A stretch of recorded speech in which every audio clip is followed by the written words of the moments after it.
अश्वमेध यज्ञ एक प्राचीन वैदिक राजसूय अनुष्ठान है जो राजा द्वारा अपनी शाही संप्रभुता और शक्ति को सिद्ध करने के लिए किया जाता था। इस यज्ञ में एक घोड़ा अपनी सुरक्षा के लिए रक्षकों के साथ 1 वर्ष के लिए मुक्त छोड़ दिया जाता था। घोड़ा जिस भी राज्य से होकर गुजरता, वहां के शासक को राजा की सत्ता स्वीकार करनी पड़ती थी या युद्ध का सामना करना पड़ता था। यज्ञ की समाप्ति पर घोड़े की बलि दी जाती थी, जो राजा की विजय और प्रभुत्व का प्रतीक मानी जाती थी। अश्वमेध यज्ञ क्यों किया जाता था? शाही संप्रभुता का प्रदर्शन। यह राजाओं द्वारा अपनी शक्ति और अधिकार को स्थापित करने का एक तरीका था, जिससे वे अपने शासन को पूरे क्षेत्र में फैला सकें। चक्रवर्ती सम्राट बनना।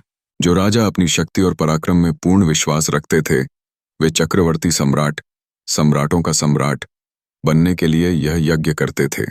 अश्वमेध यज्ञ की प्रक्रिया। 1. घोड़े का चयन। एक शुभ मुहूर्त में एक शक्तिशाली और सजाए हुए घोड़े को यज्ञ के लिए चुना जाता था। 2. इस घोड़े को एक जयपत्र, विजय का निशान, बांधकर 1 वर्ष के लिए स्वच्छंद घूमने के लिए छोड़ दिया जाता था। 3. सैनिकों की सुरक्षा। घोड़े के साथ 100 योद्धाओं की एक सेना होती थी जो उसकी सुरक्षा करती थी और यज्ञ के नियमों का पालन सुनिश्चित करती थी। 4. प्रभुत्व की स्थापना। जिस भी राज्य में घोड़ा जाता था, वहां के शासक को यज्ञकर्ता राजा की अधीनता स्वीकार करनी पड़ती थी। 5. युद्ध जीतने के बाद भी घोड़े की यात्रा जारी रहती थी। 6. यज्ञ की पूर्णाहुति। 1 वर्ष की यात्रा के बाद जब घोड़ा अपनी राजधानी लौटता था, तो यज्ञ को पूरा माना जाता था। 7. अंतिम आहुति। अंत में देवताओं को प्रसन्न करने के लिए मंत्रों के साथ विशेष आहुतियां दी जाती थीं और घोड़े की बलि दी जाती थी। महत्व।